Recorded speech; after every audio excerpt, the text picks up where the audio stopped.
Hi friends, R G tailoring ಕ್ಲಾಸ್ಗೆ ಸ್ವಾಗತ. Friends, ನಾನು ಇವತ್ತು ಏನು ವಿಡಿಯೋ ಮಾಡ್ತಾ ಇದ್ದೀನಿ ಅಂದರೆ, ಟೈಲರಿಂಗ್ ಕೆಲಸ ಕಲ್ತ್ಬಿಟ್ಟು ಟೈಲರಿಂಗ್ ಬಟ್ಟೆನೂ ಸಹಿತ ತುಂಬ ಬರ್ತಾ ಇರುತ್ತೆ. ಆದರೆ ಬಟ್ಟೆ ಹೊಲಿಯೋದಕ್ಕೆ ತುಂಬ ಬೇಜಾರಾಗ್ತಿದೆ, ಬಟ್ಟೆ ಹೊಲಿಯೋದಕ್ಕೆ ಇಂಟ್ರೆಸ್ಟೇ ಬರ್ತಾ ಇಲ್ಲ ಅನ್ನೋರು ಈ ವಿಡಿಯೋ ನೋಡಿ. ಹೇಗಂದರೆ, ಕೆಲವೊಬ್ರು ಇರ್ತಾರೆ, ನಾನು ತುಂಬ ಅಬ್ಸರ್ವ್ ಮಾಡಿದ್ದೀನಿ.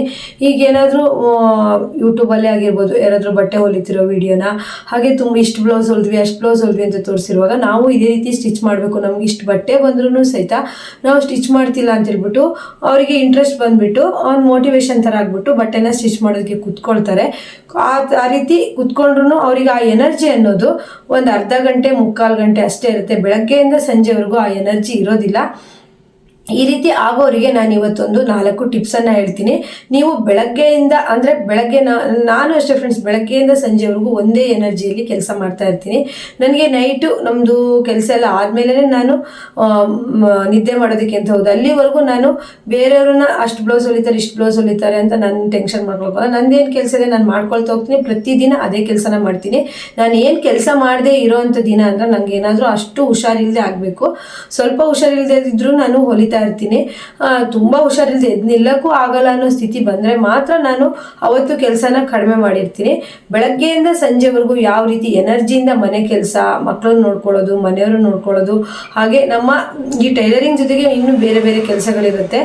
ಅದನ್ನೆಲ್ಲ ನಾವು ಹೇಗೆ ಎನರ್ಜೆಟಿಕ್ ಆಗಿ ಮಾಡಬೇಕು, ಅದಕ್ಕೆ ಏನೆಲ್ಲ ಟಿಪ್ಸನ್ನು ಫಾಲೋ ಮಾಡಬೇಕು ಅಂತ ಹೇಳ್ತೀನಿ. ಮತ್ತು ನಿಮಗೆ ಬೆಳಗ್ಗೆ ಎಲ್ಲ ಕೆಲಸ ಮುಗಿದ ತಕ್ಷಣ ಬಟ್ಟೆ ಹೊಲಿಯೋದಕ್ಕೆ ಇಂಟ್ರೆಸ್ಟ್ ಬರಬೇಕು. ನಾನು ಇವತ್ತು ಇಷ್ಟು ಬಟ್ಟೆ ಹೊಲಿತೀನಿ ಅನ್ನೋ ಇಂಟ್ರೆಸ್ಟ್ ನಿಮಗೆ ಬರಬೇಕು ಅಂದರೆ ಏನು ಟಿಪ್ಸನ್ನು ಫಾಲೋ ಮಾಡಬೇಕು ಅಂತ ಈ ವಿಡಿಯೋದಲ್ಲಿ ಹೇಳ್ತೀನಿ.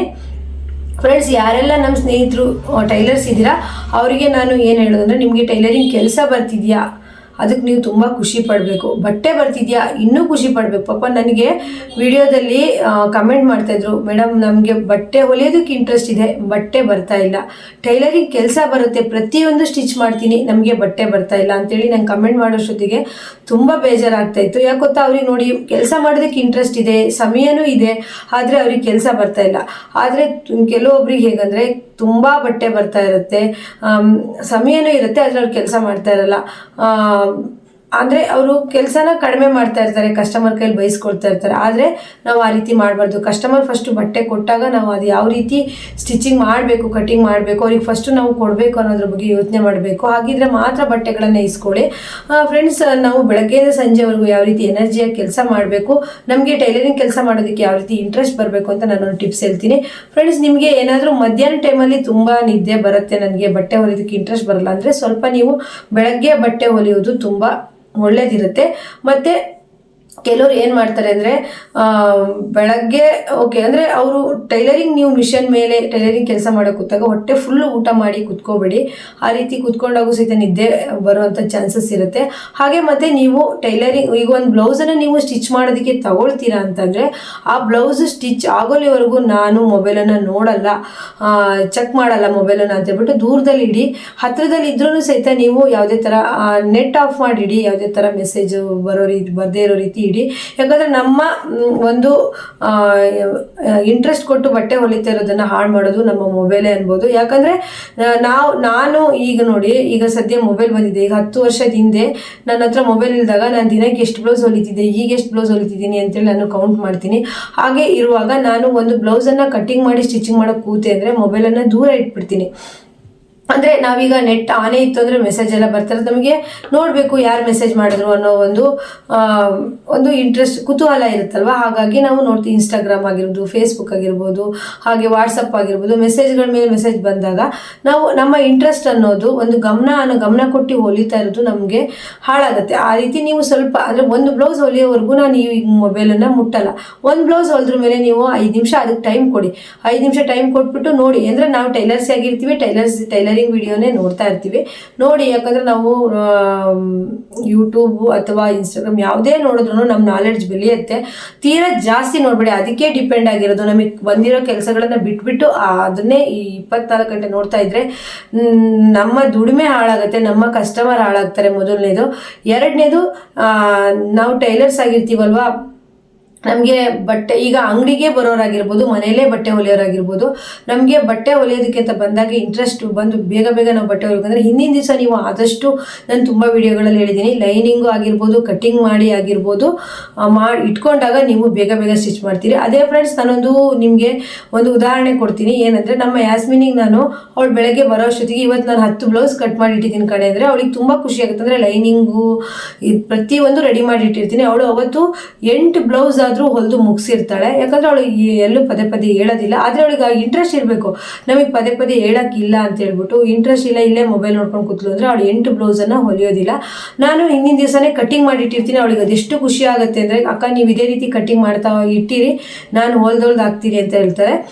ಈ ರೀತಿ ನಿಮಗೆ ಇಂಟ್ರೆಸ್ಟ್, ಈಗ ನೀವೇ ಯಾರನ್ನೂ ಅಂಗಡಿಯಲ್ಲಿ ಕೆಲಸಕ್ಕೆ ಇಟ್ಕೊಂಡಿಲ್ಲ ಅಂದರೆ ನೀವೇ ಸ್ಟಿಚ್ ಮಾಡಬೇಕಾಗಿರುತ್ತೆ. ಆಗ ಅವತ್ತೇ ಕಟ್ ಮಾಡಿ ಅವತ್ತೇ ಸ್ಟಿಚಿಂಗ್ ಮಾಡೋದಕ್ಕೆ ತುಂಬ ಬೋರ್ ಅನಿಸುತ್ತೆ ಒಬ್ಬೊಬ್ಬರಿಗೆ. ಹಾಗಿರುವಾಗ ನೀವು ಹಿಂದಿನ ದಿನ ನಿಮ್ಗೆ ಸ್ವಲ್ಪ ಟೈಮ್ ಮಾಡಿಕೊಂಡು ಕಟ್ಟಿಂಗನ್ನು ಮಾಡಿ ಇಟ್ಕೊಳ್ಳಿ. ನಂತರ ಮರು ದಿವಸ ನಿಮಗೆ ಸ್ವಲ್ಪ ಬೇಗ ಕೆಲಸ ಆದಂಗೆ ಆಗುತ್ತೆ. ಮತ್ತು ಇನ್ನೂ ಒಂದು ಟಿಪ್ಸ್ ನಾನು ಏನು ಹೇಳಬೇಕು ಅಂದರೆ, ನಿಮ್ಮ ಅಂಗಡಿಗೆ ಬರುವಂಥ ಕಸ್ಟಮರ್ನ ತುಂಬ ಹೊತ್ತು ಮಾತಾಡ್ತಾ ಕೂರಿಸ್ಕೊಬೇಡಿ. ಅವರೇ ನಮ್ಮ ಕೆಲಸ ಕಡೆ ಗಮನವನ್ನು ಕೆಡಿಸ್ತಾರೆ. ಮತ್ತೊಂದು ಹೇಗೆ ಅಂದರೆ, ನಮ್ಮ ಅಂಗಡಿಗೆ ಬರೋರಿಗೆ ನಮ್ಗೆ ಎಷ್ಟು ಬಟ್ಟೆಗಳು ಕೊಟ್ಟರು, ಅಳತೆ ತೊಗೊಂಡ್ವಿ, ಯಾವ ರೀತಿ ಡಿಸೈನ್ ಮಾಡಬೇಕು ಅಷ್ಟೇ ಮಾತಾಡಿ ಕಳಿಸ್ತಾ ಇರಿ. ಮತ್ತು ಒಬ್ಬೊಬ್ಬರು ಹರಿಕತೆ ಪುರಾಣ ಅಂದರೆ ಗಂಟೆಗಟ್ಟಲೆ ಅವ್ರದ್ದೆಲ್ಲ ಸುದ್ದಿನೂ ಹೇಳೋಗ್ಬೇಕು. ನಮ್ಗೆ ಇಲ್ಲಿ ಕೆಲಸ ಇರುತ್ತೆ, ಅವರು ಸ್ಟೋರಿ, ಮನೆ ಸ್ಟೋರಿ ಹೇಳಕ್ಕೆ ಬಂದಿರುತ್ತೆ. ಆ ಥರ ಕಸ್ಟಮರ್ ಬಂದರೆ ನೀವು ಎಷ್ಟು ಬೇಕೋ ಅಷ್ಟೇ ಮಾತಾಡಿ. ನಾನು ಸ್ವಲ್ಪ ಅದೇ ನನಗೂ ಸಹಿತ ಒಂದೊಂದ್ಸಲಿ ಅನ್ನಿಸ್ತಾ ಇರುತ್ತೆ, ನಮ್ಮ ಟೈಮ್ ವೇಸ್ಟೇ ಆಗೋಯ್ತಲ್ಲ. ಅರ್ಧ ಗಂಟೆ ಒಬ್ಬರು ಕಸ್ಟಮರ್ ಹತ್ರ ಮಾತಾಡಿದ್ರೆ ಅರ್ಧ ಗಂಟೆ ನೀವೊಂದು ಬ್ಲೌಸನ್ನು ಸ್ಟಿಚ್ ಮಾಡಿರ್ತೀರ, ಇಲ್ಲಾಂದರೆ ಇನ್ನೇನೋ ಒಂದು ಐಡಿಯಾಸನ್ನು ಉಪಯೋಗಿಸಿರ್ತೀರ. ಆದಷ್ಟು ನೀವು ಕಸ್ಟಮರ್ ಬಂದಾಗ ಅವ್ರ ಹತ್ರ ಬಟ್ಟೆ ಇಸ್ಕೊಳ್ಳಿ. ಏನೇನು ಸ್ಟಿಚ್ ಮಾಡಬೇಕು ಸ್ಟಿಚಿಂಗ್ ವಿಷಯನೇ ಮಾತಾಡಿ. ಅವ್ರ ಫ್ಯಾಮಿಲಿ ಮ್ಯಾಟ್ರು ಮತ್ತು ಅವರು ಪರ್ಸ್ನಲ್ ವಿಷಯಗಳು ಯಾವುದ್ರ ಬಗ್ಗೆನೂ ತಲೆ ಕೆಡಿಸ್ಕೊಂಡು ಕೇಳೋದಕ್ಕೆ ಹೋಗ್ಬೇಡಿ. ನಾವು ಫ್ರೆಂಡ್ಸ್ ಕೆಲವೊಬ್ಬರಿಗೆ ಕೇಳೋದಿಲ್ಲ, ಅವರೇ ತಕ್ಕೊಂಡು ಬಿಡ್ತಾರೆ. ಈಗ ನಾನು ಮನೇಲೇ ಸ್ಟಿಚ್ ಮಾಡೋದ್ರಿಂದ ನಿಮಗೆ ಬಾಡಿಗೆ ಮನೇಲಿ ಇದ್ದೀರಲ್ಲ ನೀವು, ಹಂಗಲ್ಲ ಹಿಂಗಲ್ಲ ಅಂತ ಹರಿಕತೆ ಹೇಳ್ತಾರೆ. ನಮಗೆ ಅದ್ರ ಬಗ್ಗೆ ಮಾತಾಡೋಕ್ಕೆ ಇಂಟ್ರೆಸ್ಟೇ ಇರೋದಿಲ್ಲ. ಅದಕ್ಕೆ ನನ್ನ ಫ್ರೆಂಡ್ ಒಬ್ಬರು ಹೇಳಿದರು ನನಗೆ, ನೀವು ಟೈಲರಿಂಗ್ ರೂಮ್ ಅಂದರೆ ನೀವು ಕೆಲಸ ಮಾಡಲಿ ಕೂರೋದಕ್ಕೆ ಸ್ಟೂಲ್ ಅಥವಾ ಚೇರನ್ನು ಇಡಬೇಡಿ. ಕಸ್ಟಮರ್ ಎಷ್ಟು ತನಕ ನಿಂತು ಮಾತಾಡೋಕ್ಕೆ ಹೋಗ್ತಾರೆ, ಸ್ವಲ್ಪ ಹೊತ್ತು ಮಾತಾಡಿ ಕಾಲು ನೋವು ತಕ್ಷಣ ಹೋಗ್ತಾರೆ. ಅದೇ ನೀವು ಕುರ್ಚಿ ಕೊಟ್ರಿ ಅಂತಂದರೆ ಬೆಳಗ್ಗೆಯಿಂದ ಸಂಜೆವರೆಗೂ ನಿಮ್ಮ ಹತ್ರ ಮಾತಾಡ್ಕೊಂಡು ನಿಮ್ಮ ಕೆಲಸನೂ ವೇಸ್ಟ್ ಮಾಡ್ತಾರೆ.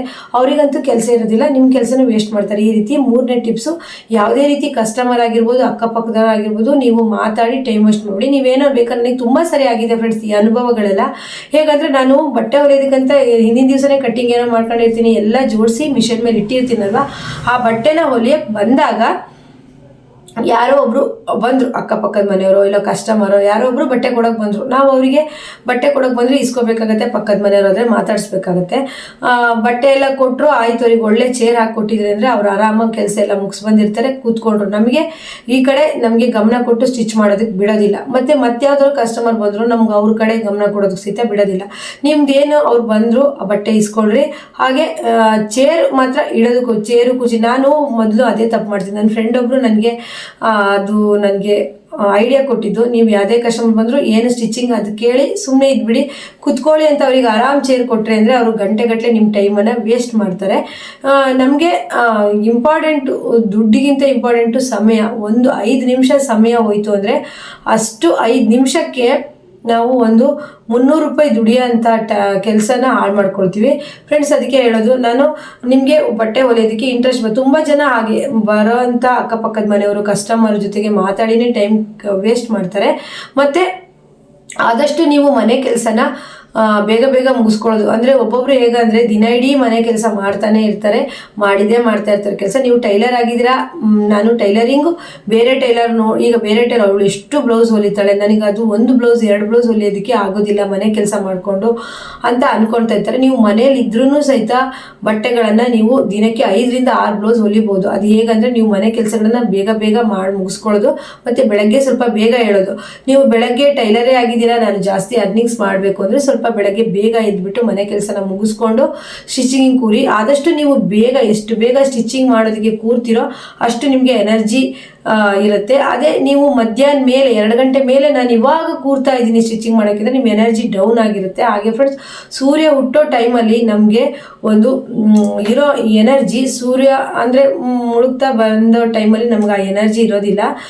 ಹಾಗಾಗಿ ನಾ ಹೇಳೋದು, ನಿಮಗೆ ತುಂಬ ಕೆಲಸ ಮಾಡೋದಕ್ಕೆ ಸಾಧ್ಯ ಆಗಬೇಕು ಅಂದರೆ ಆದಷ್ಟು ನೀವು ಬೆಳಗ್ಗೆ ಬೇಗ ಸ್ಟಿಚಿಂಗ್ ಕೂರಿ. ನೀವು ಬೇಕಾದರೆ ಒಂದು ದಿವಸ ಅಬ್ಸರ್ವ್ ಮಾಡಿ, ಬೆಳಗ್ಗೆ ನೀವು 9ರಿಂದ ಸ್ಟಿಚ್ ಮಾಡಿ ಮಧ್ಯಾಹ್ನ 1ವರೆಗೆ ಎಷ್ಟು ಬ್ಲೌಸ್ ಆಗಿರುತ್ತೆ ಅಂತ. ಅದೇ ನೀವು ಫ್ರೆಂಡ್ಸ್ ಬೇಕಾದರೆ ನೀವು ನೋಡಿ, ಮಧ್ಯಾಹ್ನ 2 ಗಂಟೆ ಮೇಲೆ ನೀವು ಸ್ಟಿಚ್ ಮಾಡೋದಕ್ಕೆ ಕೂತ್ಕೊಳ್ಳಿ, ಸಂಜೆ 5 ಗಂಟೆವರೆಗೂ ಎಷ್ಟು ಬ್ಲೌಸ್ ಸ್ಟಿಚ್ ಮಾಡ್ತೀರಿ ಅಂತ. ಆಗೋದೇ ಇಲ್ಲ, ನಿಜವಾಗ್ಲೂ ಸ್ಟಿಚ್ ಮಾಡೋದಕ್ಕಾಗೋದಿಲ್ಲ. ಅದೇ ನೀವು ಬೆಳಗ್ಗೆ 8:30 9 ಗಂಟೆಗೆ ಎಲ್ಲ ಕೆಲಸಗಳನ್ನು ಮುಗಿಸ್ಕೊಂಡು ಸ್ಟಿಚ್ ಮಾಡೋದಕ್ಕೆ ಕೂತ್ಕೊಳ್ಳಿ. ಮಧ್ಯಾಹ್ನ 1 ಗಂಟೆ ಅನ್ನೋತ್ತಿಗೆ ಎಷ್ಟು ಬ್ಲೌಸ್ ಹೊಲಿತೀರಾ ಅಂತ ನಿಮಗೆ ಲೆಕ್ಕ ಸಿಗುತ್ತೆ. ಅದಕ್ಕೆ ಫ್ರೆಂಡ್ಸ್ ನಾನು ಹೇಳಿದೆ, ನಿಮಗೆ ಏನಾದರೂ ನಾನು ಬಟ್ಟೆನ ತುಂಬ ಹೊಲಿಬೇಕು, ನನಗೆ ಇಂಟ್ರೆಸ್ಟ್ ಬರ್ತಿಲ್ಲ ಅಂತ ಅಂದರೆ ನೀವು ಆದಷ್ಟು ಬೆಳಗ್ಗೆ ಬೇಗ ಕೂತ್ಕೊಂಡು ಕೆಲಸ ಮಾಡಿ. ನಮ್ಮ ಮನೆಗೆ ಯಾಸ್ಮಿನ್ ಬಟ್ಟೆ ಹೊಲಿಯಕ್ಕೆ ಅವಳು ಬೆಳಗ್ಗೆ ತಿಂಡಿನೇ ತಿನ್ನಲ್ಲ. ಆ ರೀತಿ ತಿಂಡಿ ತಿಂದೇ ಕೆಲಸ ಮಾಡಿ ಅಂತ ಹೇಳೋದಿಲ್ಲ, ತಿನ್ನಬೇಕು, ಲೈಟಾಗಿ ತಿನ್ನಿ. ಹಣ್ಣು, ಫ್ರೂಟ್ಸು ಮತ್ತು ತರಕಾರಿಗಳನ್ನು ಜಾಸ್ತಿ ಯೂಸ್ ಮಾಡಿ ನೀವು ಕೆಲಸ ಮಾಡೋ ಟೈಮಲ್ಲಿ. ನಾನ್ ವೆಜಿಟೇರಿಯನ್ನು ಅದೆಲ್ಲ ಸ್ವಲ್ಪ ಕಡಿಮೆ ಮಾಡಿ. ನೀವು ಬೇರೆ ಟೈಮಲ್ಲಿ ಕೆಲಸ ಬಿಟ್ಟು ಬೇರೆ ಟೈಮಲ್ಲಿ ಸ್ವಲ್ಪ ತಿನ್ನಿ. ಬೇಕಾಗತ್ತೆ, ನಮ್ಗೆ ಎಲ್ಲ ಥರ ಫುಡ್ಗಳು ಬೇಕಾಗುತ್ತೆ. ನಾವೀಗ ಕೆಲಸನೇ ಮಾಡಬೇಕು ಅನ್ನೋದಾಗ ಲೈಟ್ ಫುಡ್ಗಳನ್ನು ತಗೋಬೇಕಾಗತ್ತೆ. ಯಾಕಂದರೆ ನಿದ್ರೆ ಅನ್ನೋದು ಬರ್ತಾ ಇರುತ್ತೆ, ಇಂಟ್ರೆಸ್ಟ್ ಅನ್ನೋದು ಇರೋದಿಲ್ಲ. ಬೇಕಾದ್ರೆ ನೋಡಿ, ನೀವು ಹೆವಿ ಮಸಾಲೆ ಪದಾರ್ಥಗಳನ್ನು ತಿಂದ್ಬಿಟ್ಟು ಸ್ಟಿಚ್ ಮಾಡೋಕೆ ಕೂತ್ಕೊಳ್ಳಿ, ಸ್ಟಿಚ್ ಮಾಡೋದಕ್ಕೆ ಆಗೋದೇ ಇಲ್ಲ. ಬೇಕಾದರೆ ನಾನು ಸ್ಟಿಚ್ ಮಾಡ್ತಾ ಯಾವ್ದಾದ್ರು ಫಂಕ್ಷನ್ ಮನೆಗೆ ಊಟ ಮಾಡಿ ಬಂದಿದ್ರೆ ನಂಗೆ ಸ್ಟಿಚ್ ಮಾಡೋಕ್ಕೆ ಆಗಲ್ಲ. ಅರ್ಧ ಗಂಟೆನಾದರೂ ನಾನು ಮಲಗಿ ಎದ್ದು ಸ್ಟಿಚ್ ಮಾಡ್ತಿದ್ದೆ. ಹಾಗಾಗಿ ಆದಷ್ಟು ಸ್ವಲ್ಪ ಲೈಟ್ ಫುಡ್ಗಳನ್ನು ತಗೊಳ್ಳಿ, ಒಳ್ಳೆ ಫುಡ್ಗಳನ್ನು, ಒಳ್ಳೆ ಆಹಾರಗಳನ್ನು ತಗೊಂಡಾಗ ನಿಮಗೆ ಶಕ್ತಿನೂ ಇರುತ್ತೆ. ನಾನು ಸಾಗರದಲ್ಲಿ ಒಬ್ಬರು ಟೈಲರ್ ಹೋಗಿದ್ದೆ. ಅವರು ಒಂದು ಬಾಕ್ಸಲ್ಲಿ ಎಲ್ಲ ಥರದ ಡ್ರೈ ಫ್ರೂಟ್ಸ್ಗಳನ್ನು ಇಟ್ಕೊಂಡಿದ್ರು, ಕೆಲವು ಹಣ್ಣುಗಳನ್ನು ಇಟ್ಕೊಂಡಿದ್ರು. ಯಾಕಂటే ಈ ರೀತಿ ಇಟ್ಕೊಂಡಿದ್ದೀರಾ ಅಂದರು, ನಮಗೆ ಟೈಮ್ ಕರೆಕ್ಟಾಗಿ ಊಟಗಳನ್ನು ಮಾಡೋದಕ್ಕೆ, ಟೈಮ್ ಕರೆಕ್ಟಾಗಿ ಮನೆಗೆ ಹೋಗಿ ಊಟ ಮಾಡಿ ಬರೋದಕ್ಕಾಗಲ್ವಲ್ಲ, ಇವನ್ನೆಲ್ಲ ಇಟ್ಕೊಂಡಿದ್ದೀನಿ. ನಾನು ಅವಾಗ ತಿಂತಾ ಇರ್ತೀನಿ, ನನಗೆ ಅಲ್ಲಿಗೆ ಬ್ಯಾಲೆನ್ಸ್ ಆಗುತ್ತೆ. ಅಂದರೆ ಅವ್ರಿಗೆ ಎಷ್ಟು ಏಜ್ ಆಗಿತ್ತು ಅಂದರೆ 50-55 ವರ್ಷ ಆಗಿತ್ತು ಆಂಟಿಗೆ. ಅವರಿಗೆ ಆದರೂ ಎಷ್ಟು ಎನರ್ಜಿ ಕೆಲಸ ಮಾಡ್ತಿದ್ರು ಅಂತಂದ್ರೆ ನನಗೆ ನೋಡಿ ಖುಷಿ ಆಯ್ತು. ಅವರು ಇಟ್ಕೊಂಡಿರುವಂತ ಫುಡ್ ಆಗಿತ್ತು. ನಾನು ಹೇಳೋದು, ನೀವು ಹೆವಿ ಊಟ ಮಾಡಬೇಡಿ, ಒಳ್ಳೊಳ್ಳೆ ಊಟ ಮಾಡಬೇಡಿ ಅಂತ ಹೇಳಲ್ಲ. ಒಳ್ಳೆ ಫುಡ್ ತಿನ್ನಿ ವಾರಕ್ಕೆ. ಈಗ ಸಂಡೇ ದಿವಸ ನಾವು ರಜೆ ಹಾಕಿರ್ತೀವಿ, ಕೆಲಸಕ್ಕಾಗಿರ್ಬೋದು, ಅಂಗಡಿಗಾಗಿರ್ಬೋದು, ಅವತ್ತು ಊಟ ಮಾಡಿ ರೆಸ್ಟ್ ಅಂದರೆ ಆರಾಮಾಗಿ ಅವತ್ತೊಂದು ದಿವಸ ಕಳಿಬೋದು. ಅದು ಬಿಟ್ಟು ನಾವು ಕೆಲಸ ಮಾಡೋ ಟೈಮಲ್ಲಿ ಹೆವಿ ಫುಡ್ಡನ್ನು ತಿಂದಾಗ ನಮಗೆ ಕೆಲಸ ಮಾಡೋದು ಎನರ್ಜಿ ಇರೋದಿಲ್ಲ.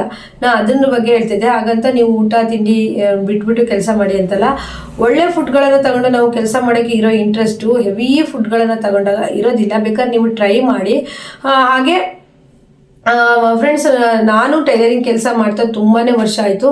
ಎಲ್ಲರೂ ಹೇಳ್ತಾರೆ ಟೈಲರಿಂಗ್ ಕೆಲಸ ಮಾಡೋರು ತುಂಬ ದಪ್ಪ ಆಗ್ತಾರೆ ಅಂತೇಳಿ ಹೇಳ್ತಾ ಇರ್ತಾರೆ. ಹೇಗಂತಂದರೆ ಅದು ಆಗ್ತಾರೆ ಇರ್ಬೋದು. ಯಾಕಂದರೆ ಕಂಟಿನ್ಯೂಸ್ ಅವರು ಒಂದೇ ಜಾಗದಲ್ಲಿ ಕೂತ್ಬಿಟ್ಟು ಹೊಲಿತಾ ಇರ್ತಾರೆ, ಕಟ್ಟಿಂಗ್ ಮಾಡ್ತಾ ಇರ್ತಾರೆ. ನಾನು ಆ ರೀತಿ ಮಾಡೋದಿಲ್ಲ. ಒಂದು 15 ನಿಮಿಷಕ್ಕೆ ಒಂದ್ಸರಿ ಆದರೂ ನಾನು ನೀರನ್ನು ದೂರ ಇಟ್ಕೊಂಡಿರ್ತೀನಿ. ಯಾಕಂದರೆ ಎದ್ದು ಓಡಾಡಿ ಮಾಡಬೇಕು ಅಂತೇಳಿ. ಈಗಂತೂ ಟೈಲರಿಂಗ್ ಕ್ಲಾಸ್ ಆದಮೇಲಂತೂ ನಂಗೆ ಲಾಂಗ್ ಟೈಮ್ ಕೂತ್ಕೊಳ್ತಾನೆ ಇರಲಿಲ್ಲ, ಪದೇ ಎದ್ದೇಳಬೇಕಾಗ್ತಿತ್ತು. ಅಂದರೆ ನಾವು ಲಾಂಗ್ ಟೈಮ್ ಕೂತು ಸ್ಟಿಚ್ ಮಾಡೋದ್ರಿಂದನೂ ಸಹಿತ ನಾವು ವೆಯ್ಟ್ ಗ್ರೈನ್ ಆಗ್ಬೋದು. ಅಂದರೆ ಸ್ಟಿಚಿಂಗ್ ಮಾಡೋದ್ರ ಮೇಲೇ ತುಂಬ ಕೂತಾಗ ನಾವು ವೆಯ್ಟ್ ಗ್ರೈನ್ ಆಗ್ತೀವಿ. ಹಾಗಾಗಿ ನಾನು ಹೇಳೋದು, ನಾವೇನೋ ಊಟ ಮಾಡಿದ್ವಿ, ಬಂದ್ವಿ, ಮತ್ತೆ ಸ್ಟಿಚಿಂಗ್ ಮಾಡಿದ್ವಿ, ಊಟ ತಿಂಡಿ ತಿಂದ್ವಿ, ಬಂದ್ವಿ, ಸ್ಟಿಚಿಂಗ್ ಮಾಡಿದ್ವಿ, ಟೀ ಕಾಫಿ ಎಲ್ಲ ಇಲ್ಲೇ ಕೂತ್ಕೊಂಡು ಕುಡಿತೀವಿ. ಹಾಗಿದ್ದಾಗ ಆ ರೀತಿ ಮಾಡಬೇಡಿ. ನಾವು ಟೈಲರಿಂಗ್ ಮಾಡಿನೂ ಸಹಿತ ನಮ್ಮ ವೆಯ್ಟನ್ನು ನಾವು ಕಂಟ್ರೋಲಲ್ಲಿ ಇಟ್ಕೋಬೋದು. ಹೇಗಂದರೆ ನಾವು ಒಂದು 10-15 ನಿಮಿಷಕ್ಕೆ ಒಂದ್ಸಲಿ ಆದರೂ ನಾವು ಲಾಂಗ್ ಟೈಮ್ ಕೂತ್ಬಿಟ್ಟು ಯಾವುದೇ ಕೆಲಸನ ಮಾಡಬಾರ್ದಂತೆ. ನಮಗೆ ಕೆಲವು ಸೈಡ್ ಎಫೆಕ್ಟ್ಗಳಾಗ್ತವೆ. ನಾನು ಫಸ್ಟಿಂದ ಟೈಲರಿಂಗ್ ಮಾಡೋದ್ರಿಂದ ನಾನು ಫಾಲೋ ಮಾಡ್ಕೊಂಡ ಟಿಪ್ಸ್ ಏನು ಅಂತಂದರೆ, ಕಂಟಿನ್ಯೂಸ್ ಒಂದೇ ಜಾಗದಲ್ಲಿ 3 ಗಂಟೆ 4 ಗಂಟೆ ಕೂತು ಕೆಲಸ ಮಾಡಲ್ಲ. ಪ್ರತಿ ಒಂದು ಬ್ಲೌಸ್ ಸ್ಟಿಚ್ ಆದ ತಕ್ಷಣ ನಾನು ಒಂದು 5 ನಿಮಿಷ ಏನಕ್ಕಾದ್ರೂ ಓಡಾಡಿರ್ತೀನಿ. ಈ ರೀತಿ ಮಾಡಿದವಾಗ ನಾವು ಕೆಲಸದಲ್ಲಿ ಇಂಟ್ರೆಸ್ಟು ಇರುತ್ತೆ, ಹಾಗೆ ಒಂದು ಎನರ್ಜಿಟಿಕ್ ಆಗಿ ನಾವು ಇರ್ತೀವಿ. ಹಾಗೆ ನೋಡಿ ಫ್ರೆಂಡ್ಸ್, ನನಗೆ ನನ್ನ PUC ಇರೋ ಡ್ರೆಸ್ ಸಹಿತ ಈಗೂ ಬರ್ತಾ ಇದೆ. ನನ್ನ PUC ನನ್ನ ಒಂದು ಡ್ರೆಸ್ ಈಗೂ ನೆನಪಿಗೆ ಇಟ್ಕೊಂಡಿದ್ದೀನಿ. ಅದ್ರಲ್ಲಿ ವಿಡಿಯೋ ಸಹ ಮಾಡಿದ್ದೀನಿ, ಕೆಲವೊಂದಲ್ಲಿ ಯಾವುದಂತೂ ಇನ್ನೊಂದ್ಸತಿ ವಿಡಿಯೋ ಮಾಡಿದಾಗ ಹೇಳ್ತೀನಿ. ನನಗೆ ನನ್ನ ಫ್ರೆಂಡ್ಸ್ ಎಲ್ಲ ಹೇಳ್ತಾರೆ, ನಾವು ಟೈಲರಿಂಗ್ ಮಾಡಿ ತುಂಬ ದಪ್ಪ ಆಗಿಬಿಟ್ವಿ, ಬೊಜ್ಜು ಬಂತು, ಸಿಕ್ಕಾಬಿಟ್ಟೆ ದಪ್ಪ ಆದ್ಮೇಲೆ. ನಾನು ಆ ಥರ ಏನೂ ಇಲ್ಲ ಫ್ರೆಂಡ್ಸ್. ನನಗೆ PUC ಬರ್ತಿರೋಂಥ ಡ್ರೆಸ್ಸು ಈಗೂ ಬರ್ತಾ ಇದೆ. ಹಾಗಾಗಿ ನಾನು ಹೇಳೋದೇನೆಂದರೆ ಕೆಲವೊಂದು ನಾವು ಟೈಲರಿಂಗ್ ಮಾಡ್ತಿದ್ರೆ ಕೆಲವೊಂದು ಟಿಪ್ಸ್ಗಳನ್ನು ಫಾಲೋ ಮಾಡಲೇಬೇಕಾಗುತ್ತೆ. ಈ ರೀತಿ ಟಿಪ್ಸ್ಗಳನ್ನು ಫಾಲೋ ಮಾಡೋದ್ರಿಂದ ನಾವು ಹೆಂಗಾಗಿ ಎನರ್ಜೆಟಿಕ್ ಆಗಿ ಕೆಲಸ ಮಾಡೋದಕ್ಕೂ ಸಾಧ್ಯ ಆಗುತ್ತೆ. ನಮ್ಮ ಕೆಲಸ ಅನ್ನೋದು ನಮ್ಮ ಮುಖದಲ್ಲಿ, ಅಂದರೆ ನಾವು ಎಷ್ಟೇ ಟಯರ್ಡ್ ಕೆಲಸ ಮಾಡಿದ್ದು ನಮ್ಮ ಮುಖದಲ್ಲಿ ಗೊತ್ತಾಗೋದಿಲ್ಲ. ಹಾಗೆ ನಮ್ಮ ಬಗ್ಗೆ ನಾವು ಕೇರ್ ಮಾಡಿಕೊಂಡು ಸ್ಟಿಚಿಂಗನ್ನು ಮಾಡಬೇಕಾಗುತ್ತೆ. ಫ್ರೆಂಡ್ಸ್, ಇವತ್ತು ನಾನು ಈ ವಿಷಯಗಳನ್ನು ನಿಮ್ಗೆ ಹೇಳಿದ್ದೀನಿ. ಯಾಕಂದರೆ ನಿಮಗೆ ಈ ವಿಷಯಗಳನ್ನು ಕೇಳಿಬಿಟ್ಟು ಟೈಲರಿಂಗ್ ಮಾಡೋದಕ್ಕೆ ಒಂದು ಮೋಟಿವೇಶನ್ ವಿಡಿಯೋ ಥರ ಆಗ್ಬೋದು. ಫ್ರೆಂಡ್ಸ್, ಈ ವಿಡಿಯೋ ನಿಮಗೆ ಇಷ್ಟ ಆದರೆ ಲೈಕ್ ಮಾಡಿ, ಶೇರ್ ಮಾಡಿ, ಹಾಗೆ ಕಮೆಂಟ್ ಮಾಡಿ. ನಾನು ಕಮೆಂಟಿಗೋಸ್ಕರ ಕಾಯ್ತಾ ಇರ್ತೀನಿ. ನೆಕ್ಸ್ಟ್ ವಿಡಿಯೋದಲ್ಲಿ ಮತ್ತೆ ಸಿಗೋಣ. ಎಲ್ರಿಗೂ bye friends. Happy Sunday, good night. ಎಲ್ಲರೂ ಊಟ ಮಾಡಿ, ಒಳ್ಳೆ ನಿದ್ದೆ ಮಾಡಿ. ಬಾಯ್.